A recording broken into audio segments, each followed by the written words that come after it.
O acesso foi lacrado antes que qualquer estrutura cedesse. Não houve impacto nem sinal externo de instabilidade. A decisão veio minutos antes, registrada como procedimento preventivo. Portas de aço desceram, travas mecânicas se alinharam e o setor inferior deixou de responder. Para quem observava de fora, parecia apenas mais um isolamento padrão. Para quem estava dentro, o ambiente mudou sem aviso. As câmeras continuaram ativas por alguns segundos. Tempo suficiente para mostrar corredores ainda íntegros, luzes de emergência funcionando e marcas recentes no piso, pegadas que não constavam no mapeamento inicial. O sistema indicava normalidade estrutural. O cronograma não previa ruptura. Ainda assim, o fechamento foi mantido. Quando o tremor veio, não partiu do ponto esperado. A pressão não subiu de imediato. O ar não se moveu como deveria. O primeiro sinal foi o silêncio abrupto no canal interno, seguido por uma leitura isolada que não se repetiu. Nenhum pedido de reabertura foi transmitido. Nenhum protocolo de reversão entrou em curso. Minutos depois, a superfície começou a ceder em sequência. O setor isolado desapareceu do mapa físico antes de desaparecer do sistema. O que ficou registrado não foi um evento caótico, mas uma progressão limpa demais para um ambiente que deveria apresentar desgaste visível. O relatório final trouxe horários precisos, termos técnicos e justificativas alinhadas. Mas uma anotação permaneceu sem complemento operacional. O fechamento ocorreu quando ainda havia movimento abaixo.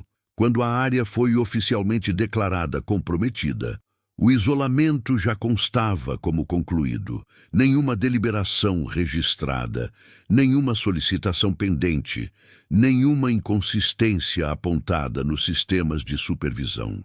A linha do tempo parecia excessivamente coerente para um cenário que, horas depois, seria classificado como irrecuperável. Para quem analisa dados friamente, tudo seguiu conforme o protocolo. Para quem conhece operações desse tipo, há alinhamentos que raramente acontecem dessa forma. Esta história é uma obra de ficção narrativa, construída a partir de padrões reais de operação, procedimentos técnicos e leitura de ambiente. Não retrata um caso documentado específico, mas reconstrói uma situação plausível. Daquelas em que o que não aparece nos registros pesa tanto quanto o que permanece arquivado. Aqui, o foco não está no colapso em si, mas no intervalo anterior a ele. O momento em que a estrutura ainda respondia, os sensores ainda enviavam dados e o isolamento ainda era uma escolha operacional. Se você acompanha esse tipo de narrativa, considere se inscrever no canal. O conteúdo é pensado para quem observa além do evento final, para quem entende que decisões tomadas em silêncio moldam desfechos antes que qualquer ruptura se torne visível. Deixe sua curtida se esse formato faz sentido para você. Ela ajuda o canal a continuar produzindo histórias com esse nível de análise. E participe nos comentários. Diga de qual estado e cidade você está assistindo. Essas histórias percorrem cenários distintos, mas são acompanhadas por pessoas reais, em lugares reais, observando os mesmos detalhes que muitos relatórios preferem não aprofundar. Nada foi acelerado, nada foi interrompido à força. Ainda assim, quando a superfície cedeu, o que havia sido selado antes do colapso já não podia mais ser revertido. A operação começou como tantas outras conduzidas naquele perímetro urbano parcialmente abandonado. O setor havia sido mapeado semanas antes, classificado como estruturalmente instável, apenas em áreas superficiais e considerado seguro para circulação controlada nos níveis inferiores. Não havia previsão de intervenção pesada, tampouco expectativa de permanência prolongada. O plano previa entrada, verificação cruzada dos sensores passivos e retirada antes do fim do ciclo operacional noturno. O acesso ao subnível foi liberado às 02h17. As travas responderam dentro do tempo esperado, e a pressão interna se manteve estável durante os primeiros minutos. O ambiente apresentava sinais claros de abandono prolongado, mas sem indícios de colapso iminente. Concreto exposto, cabos desativados e marcas antigas de intervenção sugeriam que aquele espaço já havia sido isolado no passado e depois reaberto sem registro formal. Os sensores ambientais começaram a transmitir leituras contínuas logo após a entrada. Temperatura, umidade e vibração mantinham curvas previsíveis. Não havia picos, nem oscilações bruscas, o tipo de leitura que tranquiliza operadores experientes justamente por não exigir interpretação imediata. Ainda assim, um detalhe chamou a atenção. A resposta acústica do ambiente não correspondia à metragem indicada no modelo estrutural. O som não se propagava como esperado. Passos não retornavam com o atraso comum a espaços daquele volume. Havia absorção excessiva em determinados corredores e reflexão seca em outros, como se divisórias inexistentes no mapa ainda estivessem em posição.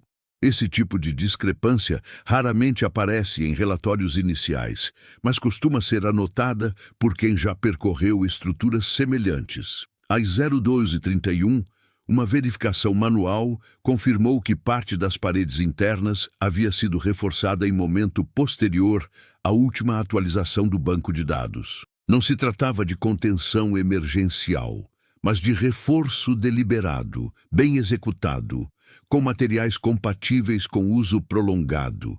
Nenhum desses ajustes constava nos registros disponíveis para a equipe em campo.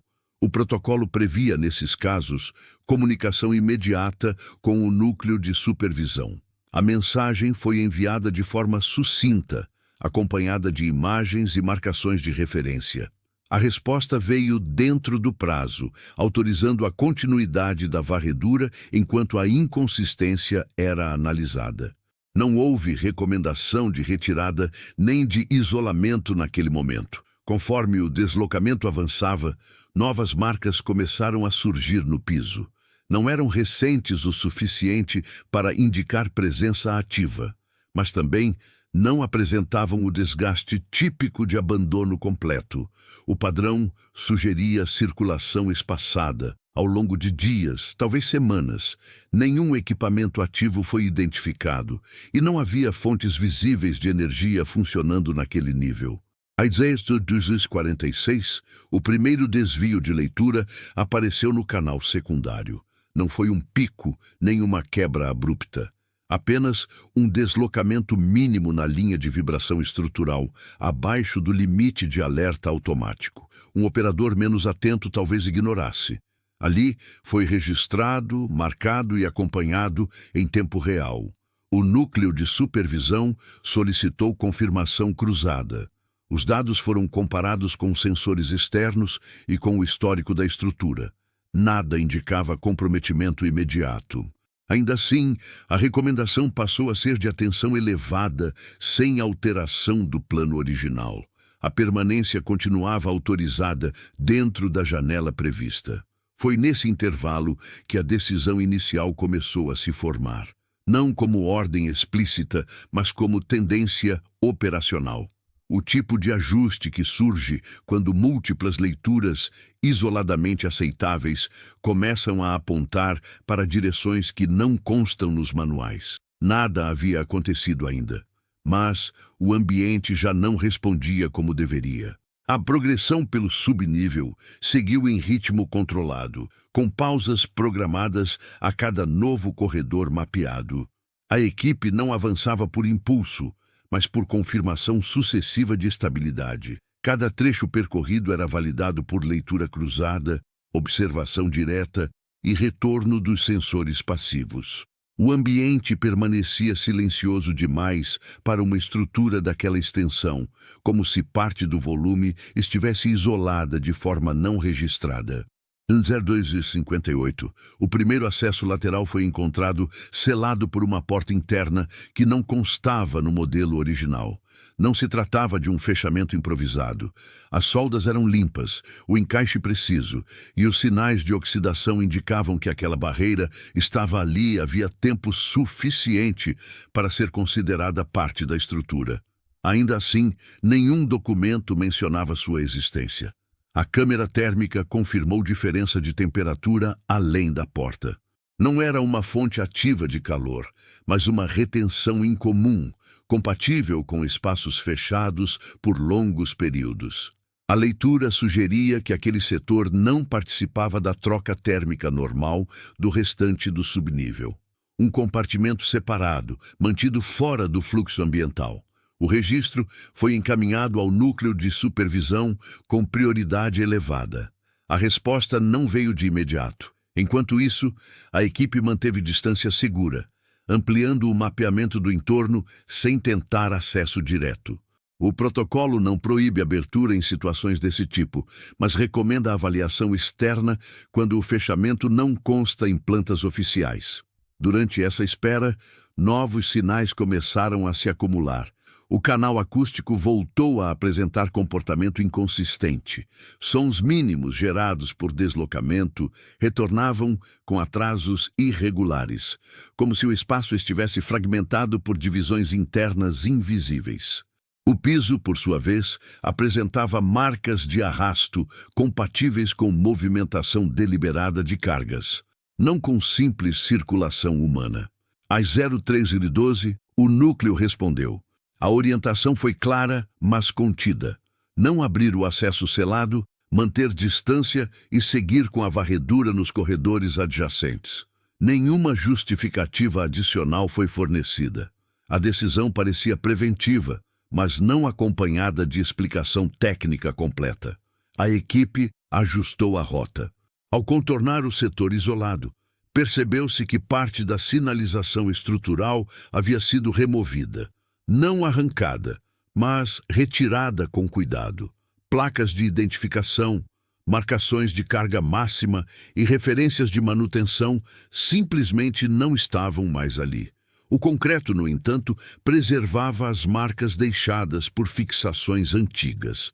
Esse tipo de ausência não costuma acontecer por degradação natural. Exige intenção, tempo e acesso irrestrito ao local. Ainda assim, não havia indícios recentes de intervenção pesada. Nenhuma poeira acumulada, nenhum resíduo compatível com obra recente. Tudo indicava uma modificação antiga, mantida fora dos registros correntes.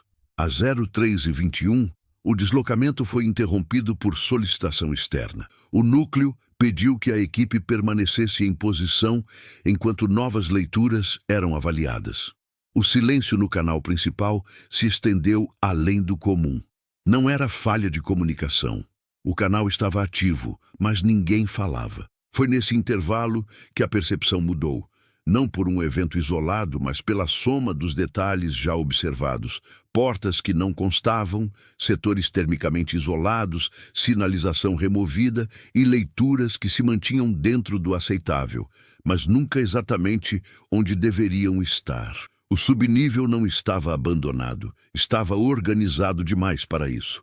A permanência em posição durou mais do que o habitual. O tipo de espera que não vem acompanhada de instruções claras, apenas da manutenção do canal aberto e da ausência de novas ordens. A equipe manteve formação estática, redistribuindo a atenção entre sensores, linhas de visão e leitura do ambiente imediato. Nada se alterava de forma abrupta, mas a sensação de previsibilidade havia se perdido. Às 03:34, o núcleo retomou o contato. A comunicação foi objetiva, sem contextualização extensa. Solicitou-se o envio integral dos registros brutos, incluindo leituras descartadas automaticamente pelos filtros iniciais. Esse pedido não costuma ocorrer durante a fase ativa da varredura. Normalmente, esse material é analisado após a retirada. Ali, A prioridade indicava que algo fora do padrão havia sido identificado fora do campo de visão da equipe. Enquanto os dados eram transmitidos, uma nova observação surgiu no setor adjacente ao acesso selado. A vibração registrada no piso não seguia o padrão de acomodação estrutural comum àquele tipo de concreto. Não havia progressão nem dissipação previsível. Era uma resposta curta, localizada, que surgia e cessava sem repetir intervalo. Não suficiente para acionar alarmes, mas constante o bastante para ser percebida por quem acompanhava o gráfico em tempo real. O deslocamento foi autorizado novamente, com a condição de não ultrapassar determinados limites físicos. A equipe avançou poucos metros, mantendo distância do setor isolado. Nesse trecho, o teto apresentava reforços adicionais, aplicados com materiais mais recentes do que o restante da estrutura. As emendas estavam íntegras, sem fissuras aparentes, o que indicava manutenção direcionada, não contenção emergencial. Nenhuma dessas intervenções constava no histórico disponível.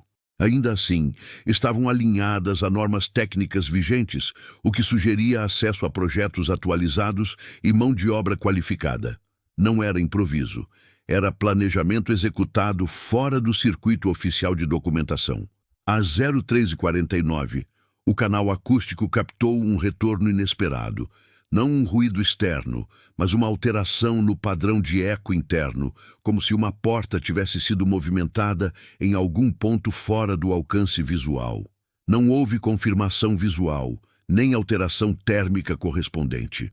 Apenas a mudança na forma como o som se comportava no espaço. O registro foi imediato. A equipe permaneceu imóvel enquanto o núcleo solicitava repetição da leitura. O padrão não se repetiu. Ainda assim, a alteração ficou registrada como evento isolado, sem classificação definida. Nenhuma instrução adicional foi transmitida naquele momento. A sensação de compartimentação tornou-se mais evidente. Corredores que deveriam se conectar apresentavam respostas ambientais distintas, como se estivessem separados por barreiras invisíveis.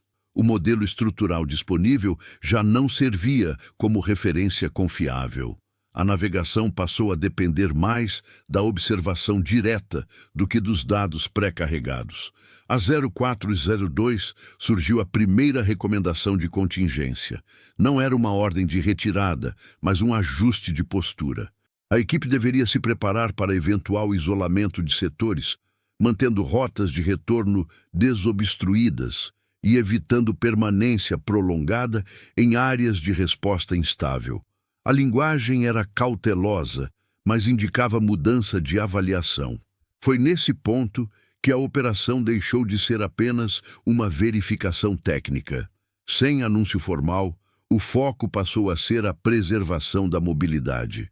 O ambiente não ameaçava de forma explícita, mas também não se comportava como um espaço inerte.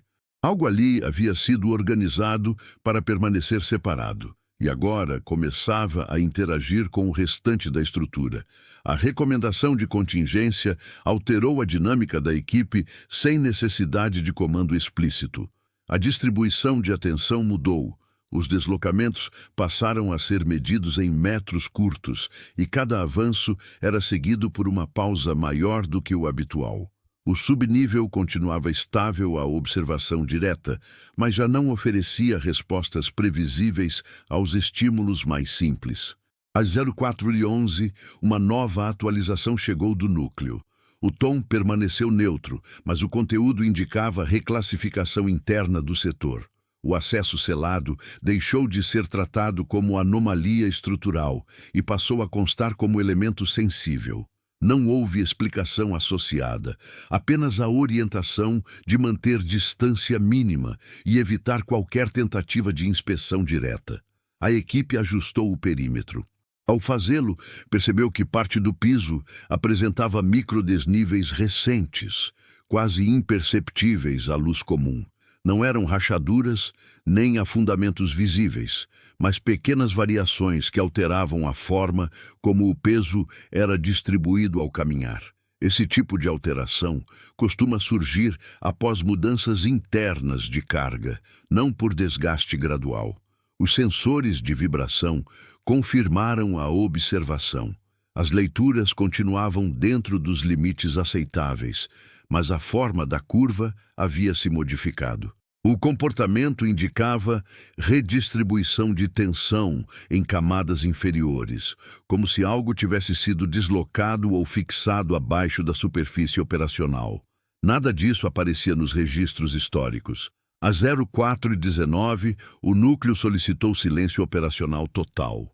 Não por falha de comunicação, mas para evitar qualquer interferência nos canais de leitura passiva.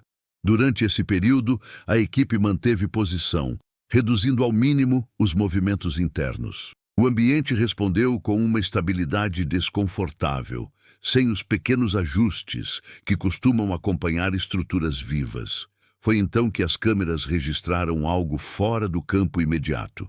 Não uma presença definida, mas uma mudança sutil no padrão de iluminação em um corredor distante. As luzes de emergência não falharam, apenas alteraram a intensidade por frações de segundo, como se tivessem sido parcialmente isoladas do sistema principal.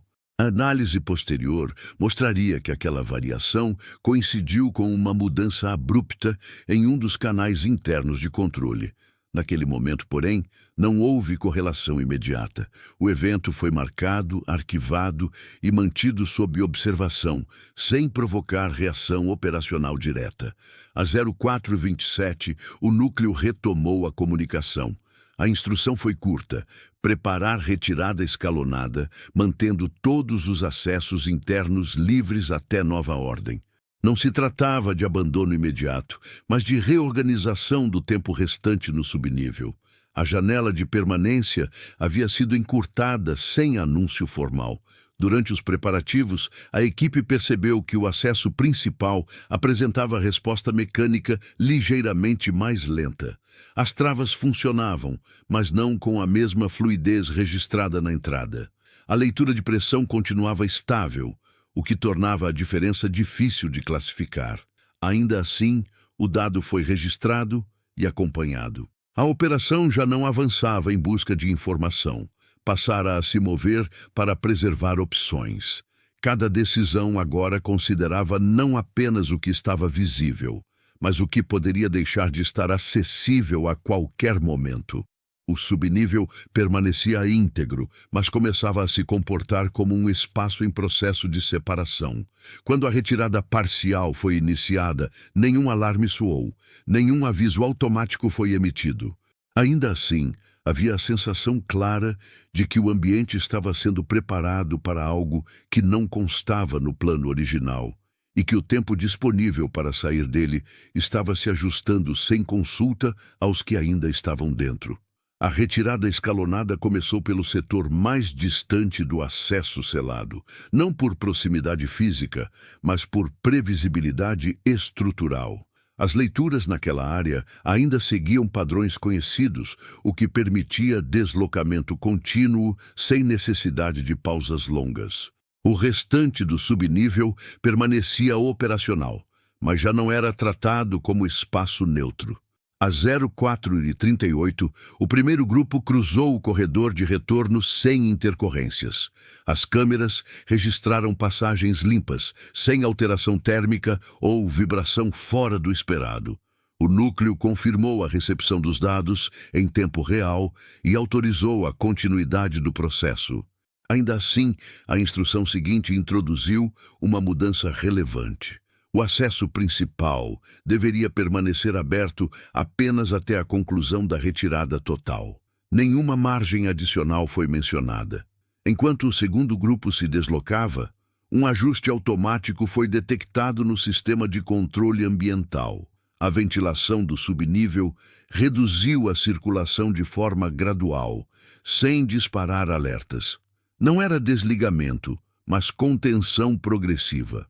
O tipo de ajuste aplicado quando se pretende isolar volumes internos sem gerar desequilíbrio imediato. O registro foi encaminhado ao núcleo. A resposta veio curta, confirmando a leitura, e orientando a aceleração do cronograma restante. Nenhuma justificativa técnica acompanhou a orientação. O foco passou a ser o tempo, não mais a coleta de informação. Às 04:47, o terceiro grupo iniciou o retorno. Nesse momento, a diferença de comportamento do ambiente tornou-se mais perceptível. O som dos passos apresentava retorno irregular e a sensação de pressão variava levemente entre corredores adjacentes. Nada disso comprometia a movimentação, mas indicava que o subnível já não operava como um único volume integrado. O acesso selado permaneceu inalterado. Nenhum sinal externo de intervenção, nenhuma mudança visível em sua estrutura. Ainda assim, os sensores próximos a ele começaram a apresentar leituras estáticas demais, como se tivessem sido excluídos da dinâmica do restante do ambiente. Não houve perda de sinal, apenas ausência de variação. Às 04:55, o núcleo solicitou confirmação visual do painel de controle local. A câmera mostrou indicadores dentro do aceitável, com exceção de um canal que permanecia ativo sem registrar fluxo correspondente. O dado foi marcado, mas não houve tempo para a análise aprofundada. A instrução seguinte foi inequívoca: concluir a retirada e manter o acesso operacional até o último deslocamento. Quando o último grupo se posicionou próximo à saída, o sistema executou um novo ajuste. As travas internas responderam com atraso mínimo, suficiente para ser percebido por quem aguardava. O acesso continuava funcional, mas já não reagia com a mesma prioridade registrada na entrada. Às 05:02, o núcleo confirmou que todos os dados necessários haviam sido coletados. A permanência adicional deixou de ser autorizada. A retirada final foi iniciada sem cerimônia, sem contagem regressiva, sem anúncio formal. Apenas a execução de um procedimento que até poucos minutos antes não constava como urgente.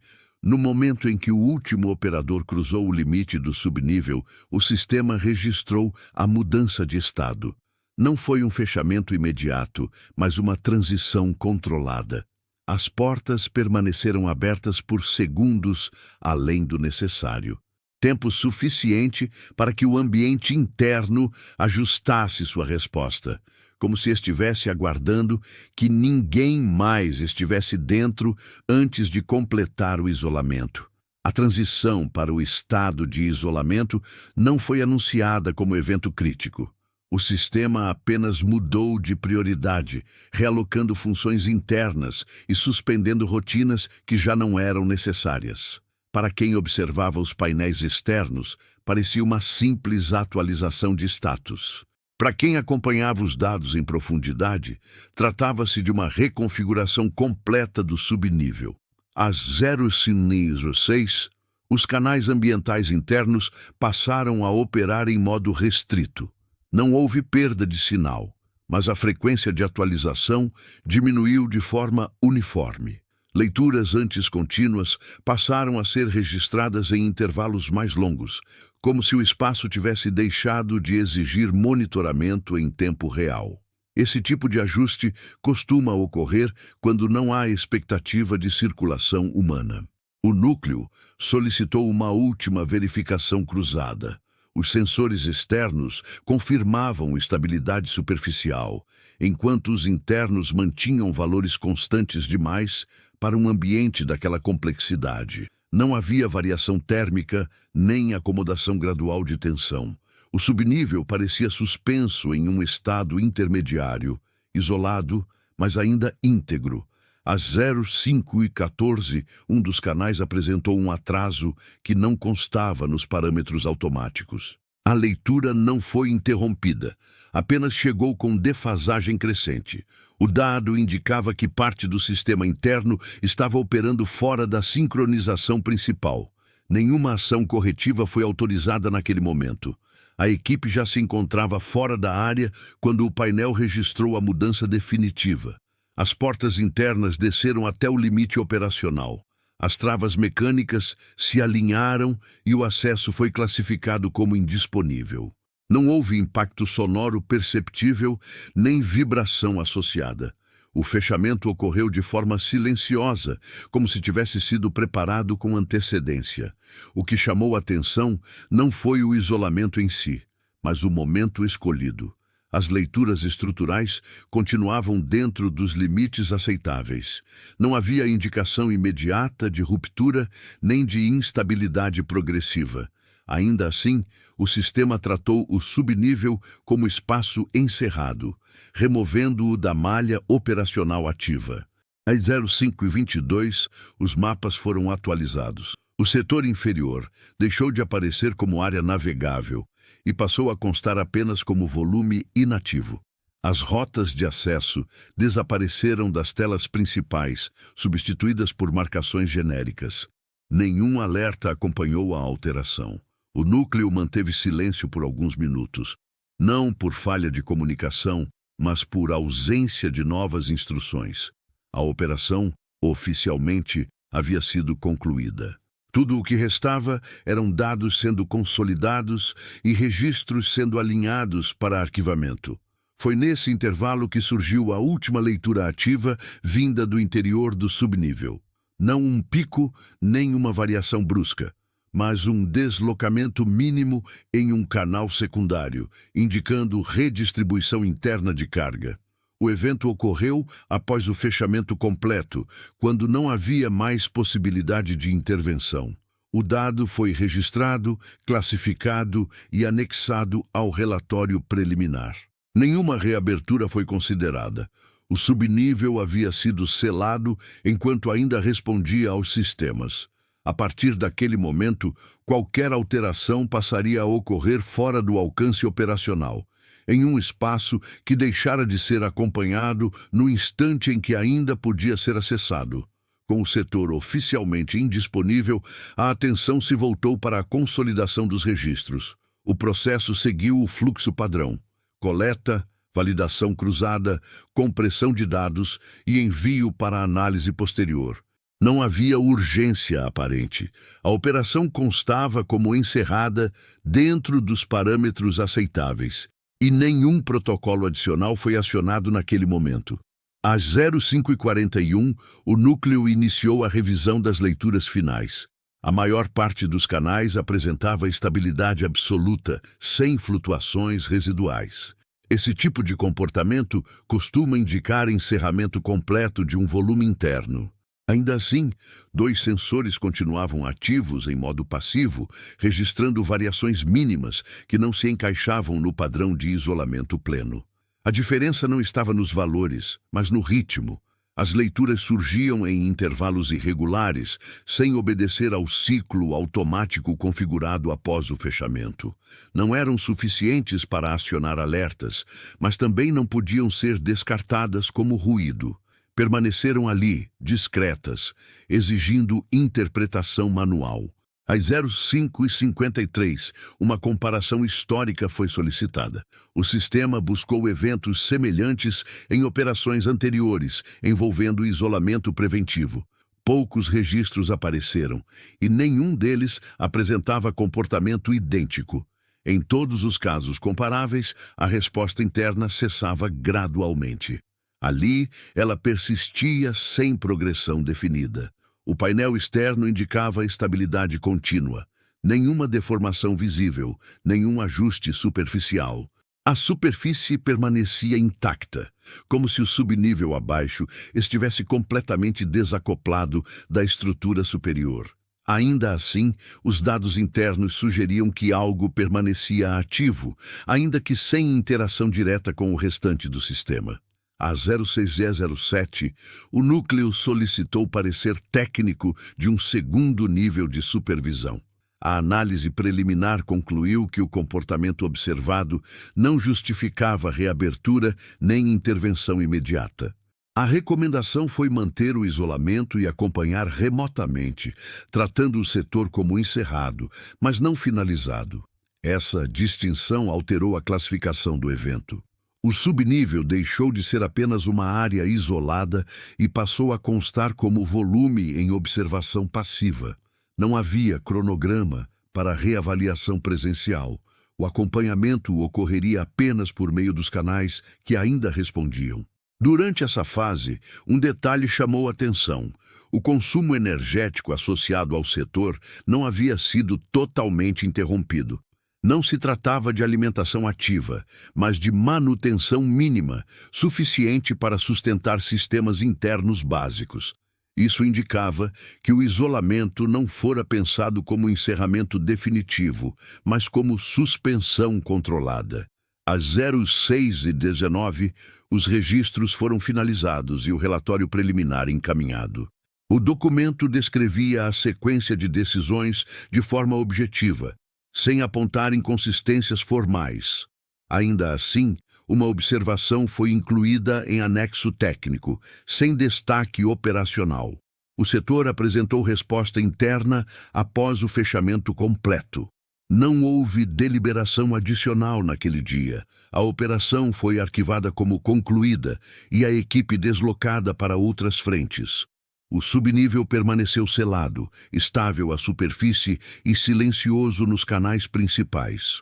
Apenas os sensores passivos continuaram registrando em segundo plano sinais de que o isolamento não havia encerrado tudo o que estava ativo ali embaixo. Os dias seguintes transcorreram sem movimentação externa no perímetro isolado. A área permaneceu classificada como estável, sem necessidade de vigilância presencial. O acompanhamento remoto seguiu em segundo plano, integrado a dezenas de outros setores em observação passiva. Nada indicava urgência. Nada exigia revisão imediata. Às 14h32 do terceiro dia, um dos sensores internos registrou uma variação curta de pressão. Não foi suficiente para alterar o status do setor, mas destoava do comportamento registrado até então.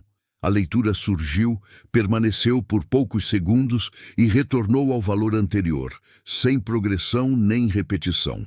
O evento foi automaticamente classificado como ajuste interno residual. A análise manual confirmou que a variação não correspondia a alterações externas conhecidas. Não houve atividade sísmica registrada na região, nem mudança atmosférica capaz de explicar o deslocamento. Ainda assim, o sistema manteve a classificação original. O setor continuava isolado, íntegro e fora de risco imediato. Às 18h07, outra leitura surgiu no canal térmico. Diferente das anteriores, essa apresentava distribuição desigual, como se parte do volume interno estivesse retendo calor de forma localizada. Não era um aumento contínuo, mas um padrão concentrado, incompatível com estruturas totalmente inativas. O dado foi marcado para acompanhamento, sem alteração de prioridade. Com o acúmulo dessas leituras, um analista solicitou acesso aos registros históricos completos do subnível. A revisão revelou que, antes do fechamento, o setor já apresentava comportamento semelhante em escala reduzida. À época, as variações haviam sido consideradas aceitáveis, diluídas no conjunto de dados mais amplos. Essa constatação não levou à reclassificação imediata, mas alterou o entendimento interno do evento. O isolamento não havia interrompido um processo em curso. Havia apenas separado o subnível do restante da estrutura. O que estivesse acontecendo ali embaixo continuava ocorrendo, agora sem interferência externa. Às 22h41, o consumo energético residual apresentou um novo padrão. Em vez de permanecer constante, passou a oscilar em ciclos irregulares. A intensidade era baixa, mas suficiente para indicar atividade intermitente. Não havia comando externo associado. O sistema apenas mantinha a alimentação mínima configurada no momento do fechamento. O núcleo avaliou a possibilidade de reduzir ainda mais essa alimentação. A proposta foi registrada, mas não aprovada.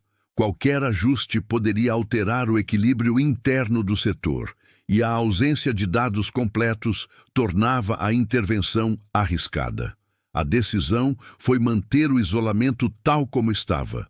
Na madrugada do quinto dia, uma sequência curta de leitura surgiu em 3 canais distintos, com intervalo inferior a 1 minuto. Nenhuma delas, isoladamente, justificava alerta. Em conjunto, porém, sugeriam redistribuição interna de carga. O padrão lembrava acomodação estrutural, mas ocorria sem progressão visível. O evento foi arquivado como comportamento interno não classificado. Não houve deslocamento de equipe, nem reabertura de acesso. O subnível continuou fora da malha operacional ativa, monitorado apenas por sistemas projetados para observar, não para intervir. À superfície, nada havia mudado. A estrutura permanecia íntegra, sem sinais de desgaste acelerado. Para qualquer observador externo, o setor isolado era apenas mais uma área encerrada preventivamente. Internamente, porém, os registros indicavam que o espaço continuava respondendo, de forma contida, silenciosa e fora do alcance de qualquer ajuste direto. A ausência de intervenção começou a produzir um efeito colateral previsível. O setor deixou de ser pauta ativa. Sem alertas formais, sem degradação visível e sem impacto externo, o subnível isolado passou a existir apenas como linha secundária nos painéis de acompanhamento. Os registros continuavam chegando, mas eram analisados de forma assíncrona, sem prioridade definida. Às 09h18 do sétimo dia, o sistema registrou a primeira correlação entre canais distintos desde o fechamento. Pressão, vibração e resposta térmica apresentaram variações simultâneas, ainda que discretas. O evento durou menos de 30 segundos. Não houve repetição imediata. O algoritmo classificou como ajuste interno sincronizado, uma categoria pouco utilizada em ambientes encerrados. A revisão manual indicou que a origem da correlação não era externa. Não havia tráfego próximo, nem atividade na superfície que justificasse a resposta conjunta. O subnível reagira como um volume único, ainda conectado internamente, apesar de isolado do restante da estrutura. Isso contrariava a expectativa de compartimentação completa após o fechamento. Às 11h02, o consumo energético residual apresentou queda abrupta, seguida de retorno parcial. O sistema compensou automaticamente, mantendo o fornecimento mínimo. Nenhum comando externo foi registrado.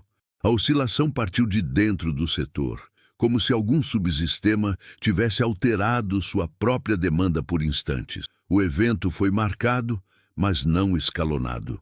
A política vigente priorizava apenas leituras que ultrapassassem limites predefinidos. Aquela não ultrapassou. Ainda assim, a sequência começava a formar um padrão difícil de ignorar para quem acompanhava o histórico completo. No período da tarde, a resposta acústica do setor apresentou uma mudança sutil. Não houve emissão sonora, mas a forma como o silêncio era registrado pelos sensores diferia do padrão anterior. A absorção interna havia se alterado, sugerindo rearranjo de volumes ou superfícies internas. Nenhuma dessas possibilidades constava nos modelos disponíveis. Às 17h26, um analista registrou uma observação informal no sistema. O subnível não se comportava como espaço encerrado, mas como espaço em transição. A anotação não gerou ação automática. Ficou registrada como comentário técnico, sem impacto direto no status operacional.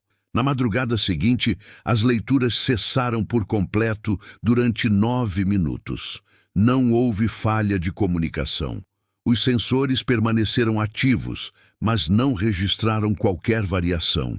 Em seguida, os dados retornaram exatamente aos valores anteriores, como se o intervalo tivesse sido ignorado pelo ambiente interno. Esse período sem resposta foi o primeiro desde o fechamento completo. Não indicava colapso nem interrupção de energia. Indicava suspensão temporária de dinâmica interna. Um comportamento incomum para estruturas físicas, mas registrado integralmente pelos sistemas. Quando o relatório semanal foi consolidado, o subnível apareceu como nota de rodapé. Nenhuma alteração de status, nenhuma recomendação de ação. Ainda assim, quem revisou os dados completos percebeu que algo havia mudado. Não na superfície, nem nos indicadores principais, mas na forma como o espaço respondia ao fato de estar isolado. O fechamento havia ocorrido antes de qualquer ruptura visível. Agora, dias depois, o setor começava a demonstrar que o isolamento não interrompera um processo, apenas o tornara invisível para quem já não tinha acesso direto. Na segunda semana após o isolamento, o subnível passou a ser acompanhado por um único terminal dedicado. Não por decisão formal, mas por conveniência operacional. A maioria dos analistas já não consultava aqueles dados com regularidade. Permanecia apenas quem havia acompanhado o evento desde o início e reconhecia as sutilezas acumuladas ao longo dos registros. Às 08h44 do 12º dia, o sistema registrou uma alteração na latência de resposta interna. As leituras não estavam atrasadas, chegavam antes do intervalo previsto, como se algum subsistema estivesse antecipando ciclos. O comportamento não se enquadrava nos parâmetros de observação passiva, mas também não violava nenhum limite configurado. A correlação temporal revelou que essa antecipação coincidiu com uma variação mínima na estrutura superior. Não um deslocamento mensurável, apenas uma mudança na forma como a superfície absorvia vibração ambiente. A relação entre os dois níveis não deveria existir após o fechamento completo. Ainda assim, os dados sugeriam algum tipo de acoplamento residual. Às 10h03, o painel indicou uma reorganização interna de zonas térmicas. Áreas antes homogêneas passaram a apresentar gradientes definidos, como se volumes internos estivessem sendo redistribuídos. Nenhum comando havia sido enviado, nenhuma intervenção externa fora autorizada. O sistema apenas registrou o que acontecia. A tentativa de simulação não produziu resultados compatíveis. Os modelos disponíveis pressupunham ausência total de dinâmica após isolamento prolongado. Ali, o comportamento contrariava essa premissa. O subnível parecia operar segundo uma lógica própria, limitada, mas persistente. No início da tarde, a alimentação energética mínima apresentou novo ajuste automático. Não houve falha nem corte. O sistema apenas redistribuiu a carga entre canais internos, mantendo o total dentro do esperado. A decisão partiu do próprio controle local, sem consulta ao núcleo central. Esse tipo de autonomia não costuma ocorrer em setores classificados como inativos. Ainda assim, não havia base técnica suficiente para a reclassificação. A ausência de indicadores críticos mantinha o status formal inalterado. Às 10h51, uma sequência curta de microvibrações foi registrada no mesmo ponto onde, dias antes, surgira a correlação entre canais. O padrão era consistente, repetido com precisão excessiva para ser atribuído à acomodação natural. Não houve progressão, apenas repetição controlada. A observação foi documentada com maior detalhe do que as anteriores. Pela primeira vez desde o fechamento, o relatório incluiu a possibilidade de que o subnível estivesse passando por um processo interno organizado, ainda que não identificado. A nota permaneceu técnica, sem conclusões. No encerramento do turno, o terminal dedicado permaneceu ativo. Nenhuma ordem de desligamento foi emitida. O setor continuava isolado, fora de alcance físico e ausente dos mapas operacionais. Ainda assim, os dados indicavam que o espaço não havia entrado em inércia completa. O fechamento havia sido executado antes de qualquer colapso. Agora, com o passar dos dias, tornava-se evidente que o isolamento não havia congelado o subnível no tempo. Apenas havia removido a possibilidade de interferência direta, deixando que o que estivesse em curso seguisse sem testemunhas presenciais. A partir daquele ponto, o acompanhamento deixou de ser apenas técnico e passou a exigir interpretação. Não havia manuais que descrevessem com precisão o que estava sendo observado. O subnível não apresentava sinais de deterioração acelerada, tampouco indicava estabilidade absoluta. Ele ocupava um intervalo difícil de classificar, ativo o suficiente para responder, contido o bastante para não acionar protocolos. Às 07h18 do 15º dia, o sistema registrou uma alteração no padrão de resposta elétrica interna. Não foi aumento de consumo nem falha de alimentação, mas uma redistribuição silenciosa entre circuitos que, teoricamente, deveriam permanecer em estado de manutenção mínima. A mudança ocorreu sem comando externo e sem registro de exceção. A correlação temporal mostrou que o ajuste coincidiu com um leve deslocamento de carga em uma das colunas principais da estrutura superior. O valor estava abaixo de qualquer limite de alerta, mas a sincronia chamou atenção. Após o isolamento, não se esperava que eventos acima refletissem de forma mensurável abaixo. Ainda assim, a resposta veio do subnível, não da superfície.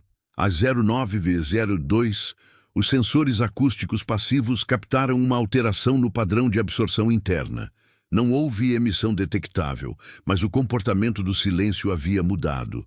O espaço passou a responder como se tivesse volumes redefinidos, corredores mais curtos, superfícies adicionais.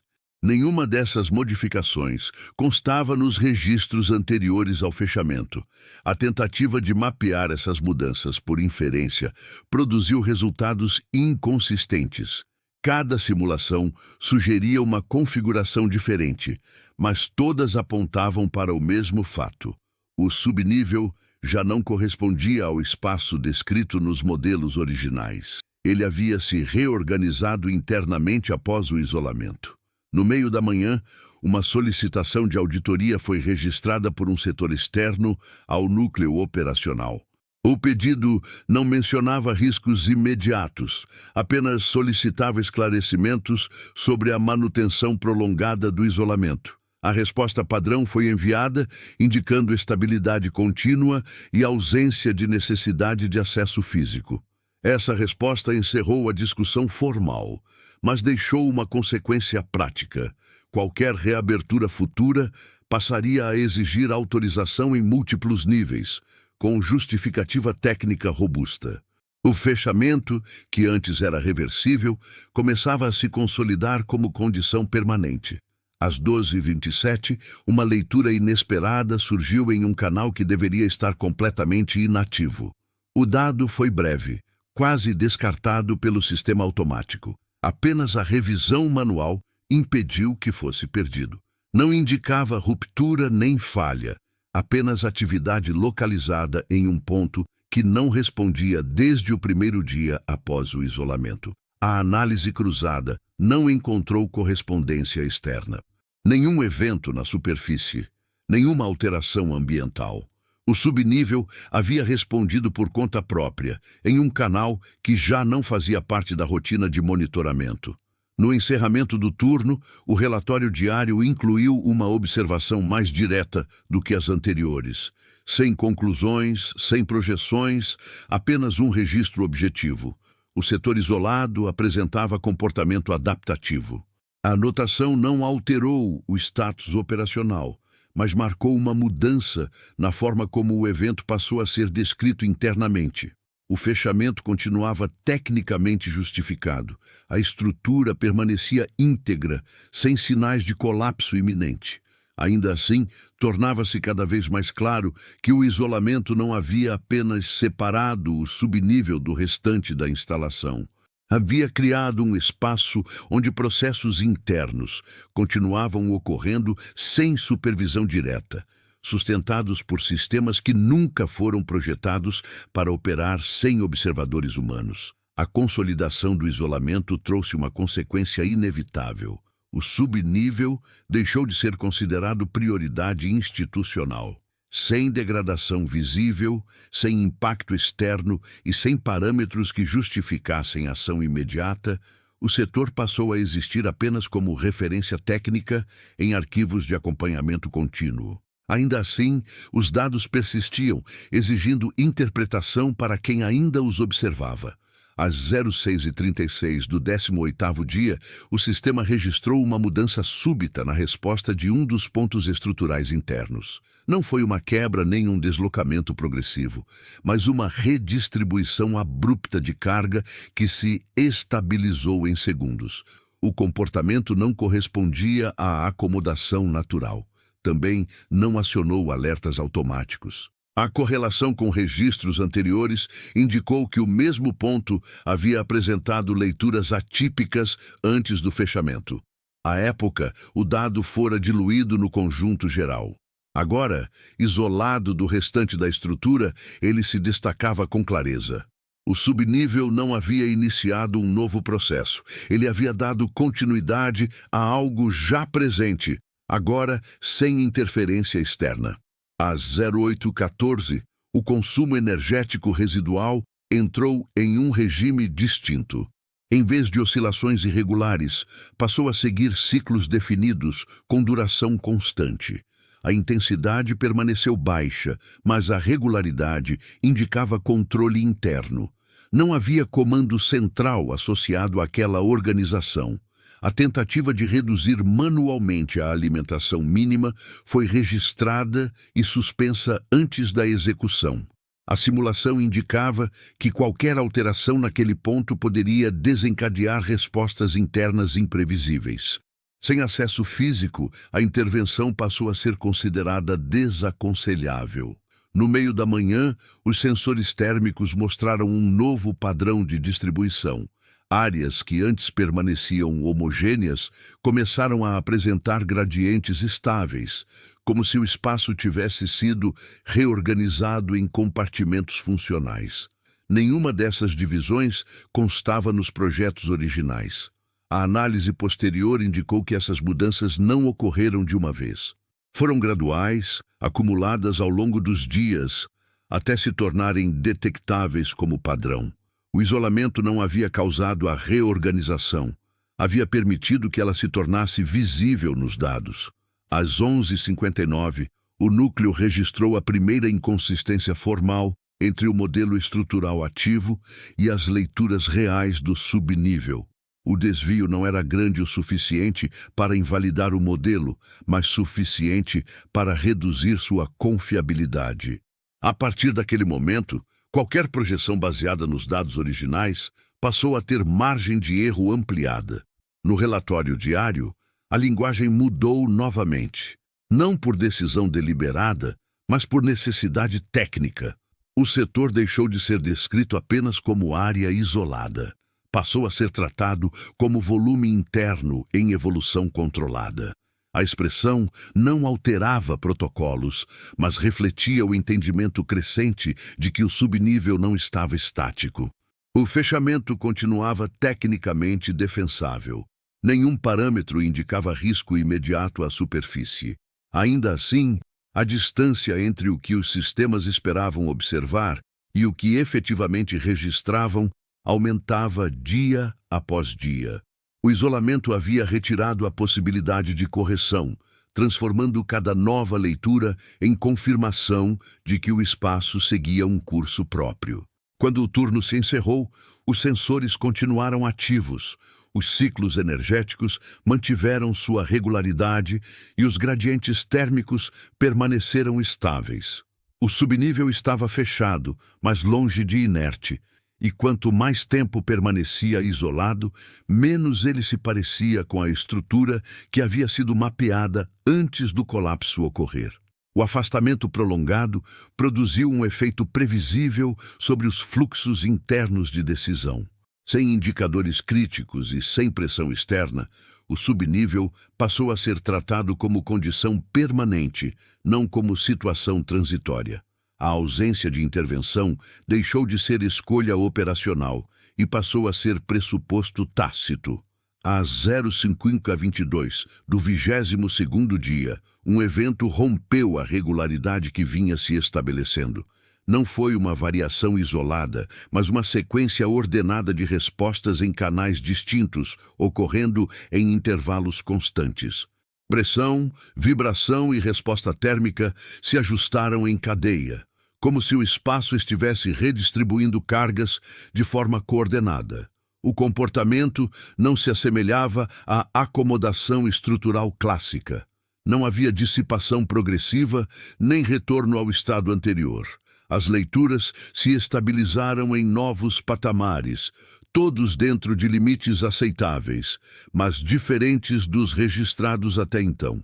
O subnível havia mudado de estado sem ultrapassar nenhum limiar que exigisse ação automática.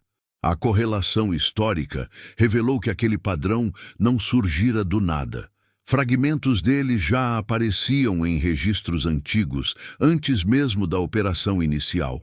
À época, diluídos em um conjunto maior de dados, não chamaram atenção. O isolamento apenas retirara o ruído externo, permitindo que a coerência interna se tornasse visível. Às 0701, o consumo energético residual apresentou alinhamento completo com os ciclos recém-identificados. Não houve aumento de demanda, apenas sincronização. O sistema de controle local ajustou-se automaticamente, como se estivesse respondendo a uma organização interna já estabelecida. A tentativa de simular esse comportamento em ambiente virtual falhou repetidas vezes. Os modelos disponíveis não previam que um volume isolado pudesse desenvolver padrões internos estáveis, sem intervenção externa contínua. Ainda assim, era exatamente isso que os dados indicavam.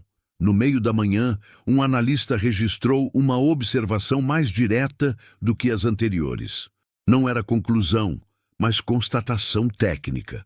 O subnível parecia operar como um sistema fechado, com dinâmica própria, sustentada pelos mesmos mecanismos que haviam sido projetados apenas para contingência temporária. Essa anotação não gerou resposta formal.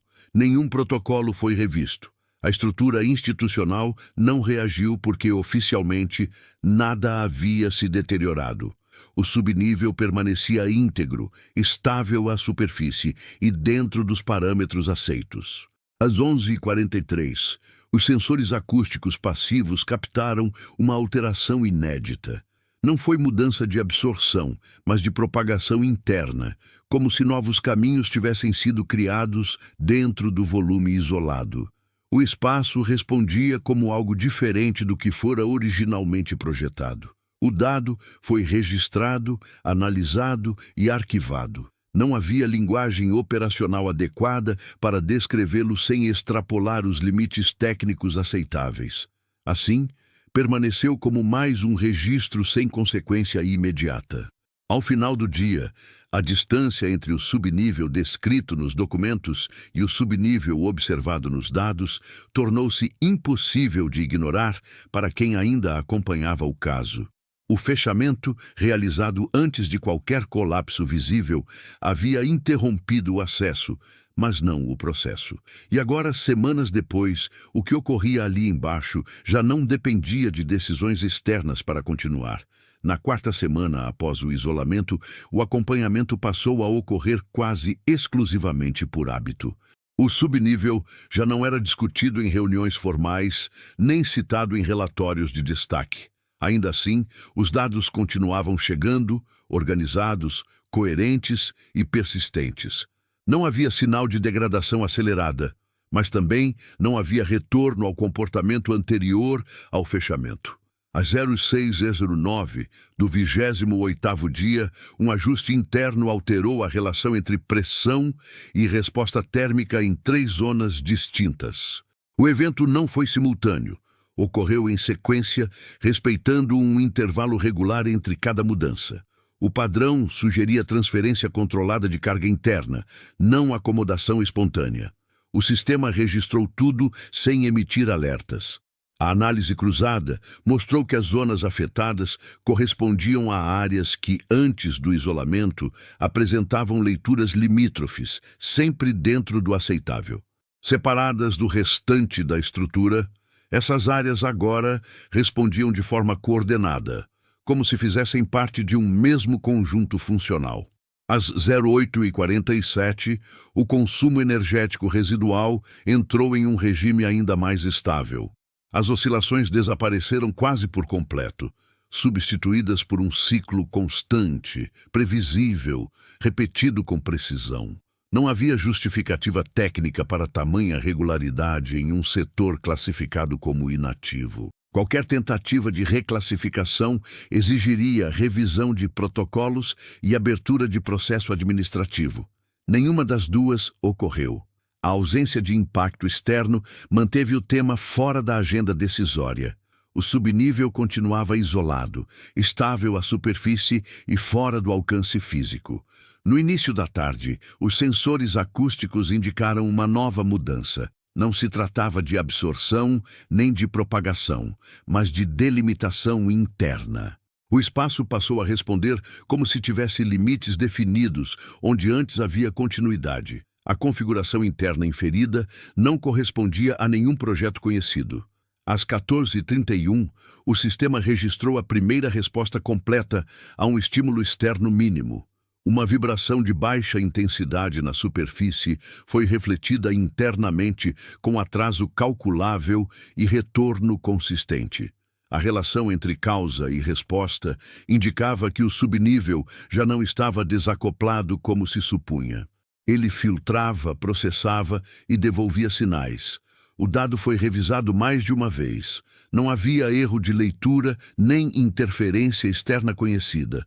O comportamento persistiu em estímulos subsequentes, sempre dentro de margens discretas. O isolamento não havia eliminado a interação, havia apenas alterado sua forma. No fim do dia, uma nota técnica foi adicionada ao histórico. Não sugeria intervenção, nem revisão imediata. Apenas registrava que o setor apresentava coerência interna elevada após o fechamento. A expressão foi escolhida com cuidado, por não implicar conclusões além do observável. O subnível permanecia fechado, sem sinais de colapso iminente. Ainda assim, a cada novo ciclo registrado, tornava-se mais evidente que o isolamento havia criado um espaço diferente daquele que existia antes. Um espaço que continuava respondendo, se organizando e mantendo equilíbrio próprio, fora do alcance de qualquer correção direta, selado no momento em que ainda havia movimento suficiente para sustentar o que veio depois. Na quinta semana, o subnível já não era tratado como exceção técnica, tornara-se um elemento estável do sistema, aceito sem questionamento ativo. O isolamento, antes visto como medida preventiva, agora funcionava como condição permanente. Não por decisão explícita, mas por ausência de qualquer gatilho que exigisse revisão. Às 07h12 do 34º dia, os sensores internos registraram uma convergência inédita. Pressão, resposta térmica e vibração passaram a operar dentro de uma faixa estreita, mantendo valores constantes por um período prolongado.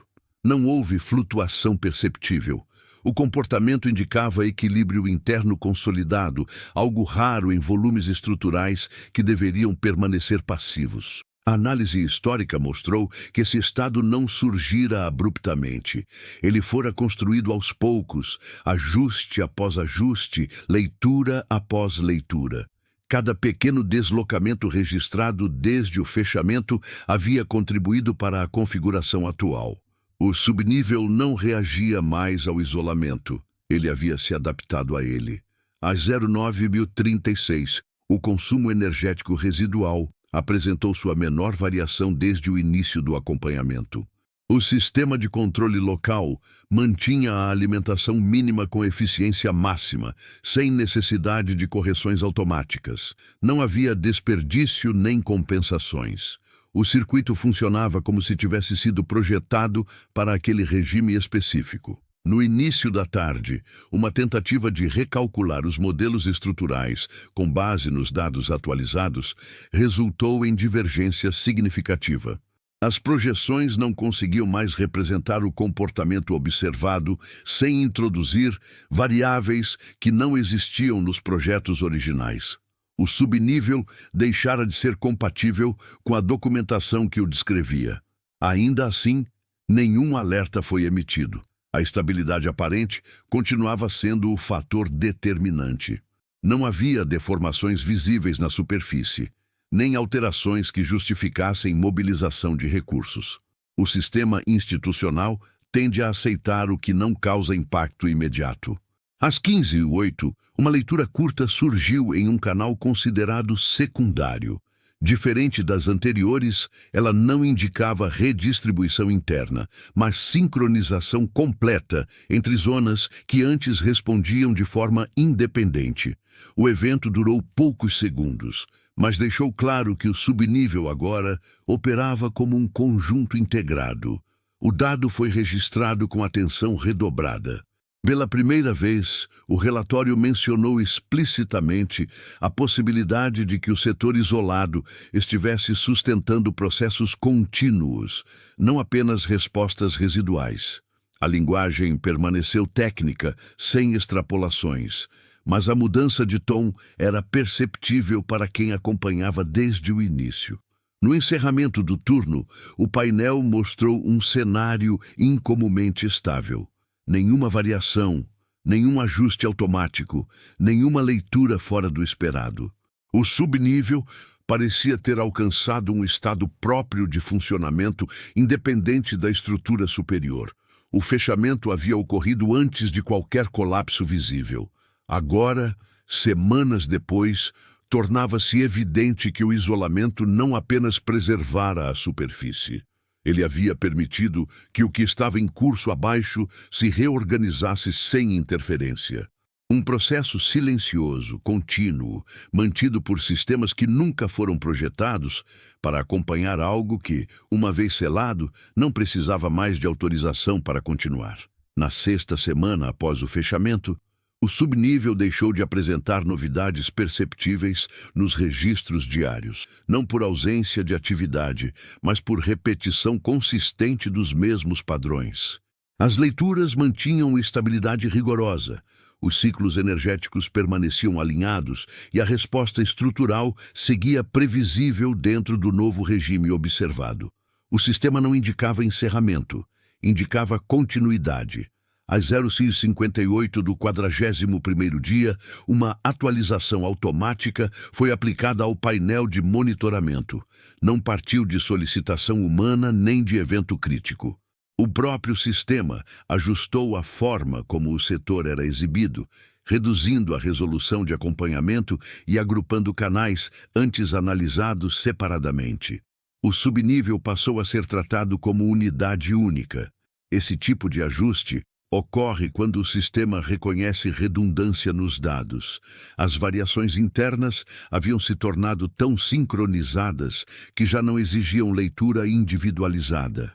Para o software, o setor funcionava como um volume coerente, com comportamento integrado suficiente para dispensar granularidade. Às 09h17, uma verificação de rotina confirmou que os parâmetros de segurança permaneciam dentro dos limites aceitáveis. Não havia pressão excessiva nem tensão acumulada que sugerisse ruptura iminente. A superfície seguia intacta, sem alterações visíveis. Tecnicamente, não havia justificativa para intervenção. Ainda assim, um detalhe se destacou na análise de longo prazo. A margem de tolerância interna havia diminuído gradualmente desde o fechamento, não por instabilidade, mas por otimização. O subnível operava cada vez mais próximo de seus próprios limites definidos, sem ultrapassá-los. Um comportamento típico de sistemas que buscam eficiência, não de estruturas abandonadas. No início da tarde, o último canal passivo que permanecia fora do agrupamento automático apresentou sincronização completa. A leitura não trouxe novos dados, apenas confirmou que não havia mais discrepâncias internas.